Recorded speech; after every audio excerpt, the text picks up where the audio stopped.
શું તમે જાણો છો સ્ટોક માર્કેટમાં રોકાણ કરવા માટે કઈ કઈ બાબતોનું ધ્યાન રાખવું જોઈએ? સૌપ્રથમ બુથથી લઈને કંપનીના એન્યુઅલ રિપોર્ટ વાંચવા જોઈએ, કેમ કે સૌથી મોટું કમ્પાઉન્ડિંગ નોલેજનું હોય છે. જેટલું વધુ વાંચશો તેટલું વધુ શીખશો અને તેટલું વધુ કમાશો.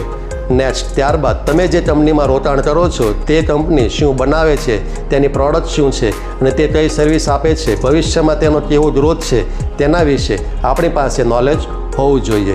ત્યારબાદ લાંબા સમયમાં રોકાણ કરવા માટે નાની કંપનીમાં રોકાણ કરવું જોઈએ મોટી કંપનીની કમ્પેરમાં, કેમ કે નાની કંપની મોટી કંપનીની કમ્પેરમાં વધુ ગ્રોથ કરતી હોય છે. જો આપણું સ્મોલ ઇન્વેસ્ટમેન્ટ છે તો નાની કંપની સર્ચ કરીને તેમાં રોકાણ કરવું જોઈએ. ત્યારબાદ આપણે આ 15 કંપનીથી વધારે કંપનીનું રિસર્ચ યાદ રાખી શકતા નથી, માટે આપણા પોર્ટફોલિયોમાં 8 થી 10 સ્ટોક હોવા જોઈએ, જેનું આપણે વ્યવસ્થિત મૂવમેન્ટ અને ગ્રોથ ધ્યાન રાખી શકીએ. અગર તમને કોઈ પ્રોડક્ટ ગમે છે તો તેનો સ્ટોક પણ ગમશે. તે જ સારો સ્ક્રીન ટેસ્ટ છે.